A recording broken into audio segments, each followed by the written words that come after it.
The Central Economic Work Conference had a couple of highlights. One of them is a new term in Chinese. We called it 先立后破, which literally means we fix it and then break it.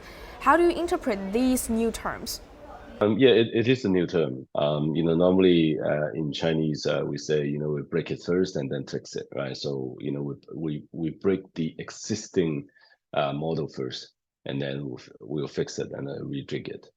So, this time around, we're talking about, steady the ship first and then develop. So I think stability is the key. I think the management is trying to keep a stable, steady domestic environment for the economic re-engineering process. How important is this year's Central Economic Work Conference? Have you seen any progress made from the conference? This year, we're seeing new messages coming out of this meeting. For example, we're going to use new technology development to develop new types of productivity and to propel economic growth going forward. And back then, I think, last year, for example, we are emphasizing on boosting domestic demand to help the economy to recover. But I think going forward, that is still important, because that is also being discussed in the conference as well. But the role of technological development is becoming increasingly more important.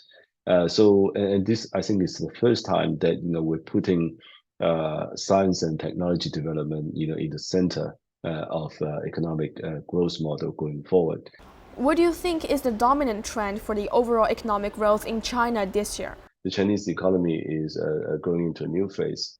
It's trying to switch away from a growth model that is driven by property investment growth and going into a high-tech manufacturing driven growth.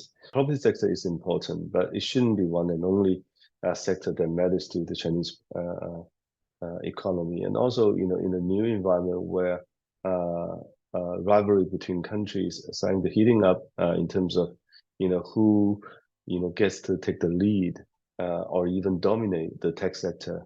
That is probably the crucial success, the crucial battle that China has to win. Obviously, this year we've seen some initial attempts and end results already. The GDP coming from the property sector in terms of percentage has decreased substantially. While at the same time, investment in other areas and also some new and emerging industries are developing substantially faster than the traditional industries. I would say that this year, people are starting to see and feel the change of the development model. I'm just hoping that going forward, more and more people will come around to this camp and see property as part of the sort of a part of the necessary the consumer discretionary sector that is helping consumption, while the investment that used to be set aside invested in the property sector will be being used to develop the high tech sector and the manufacturing sector of the Chinese economy. Will this trend, which you refer to as a restructuring process, continue in the year to come? Will we able to see some effects from the change?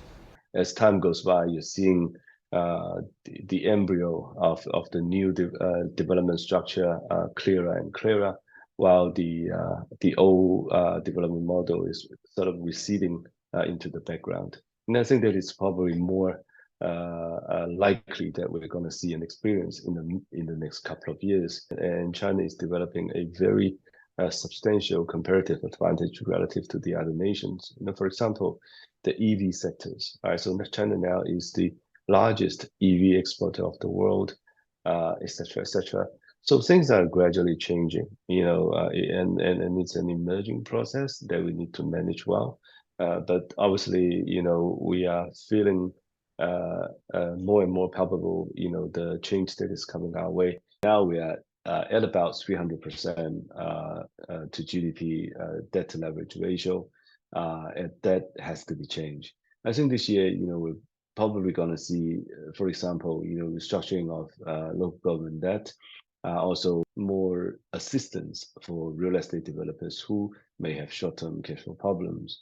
There are many things to do, but one has to keep in mind that solving the real estate challenge and also solving the local government bond issues, it's a long-term issue. We probably took more than a decade to get to where we are now, and probably take at least a couple of years to clean it up.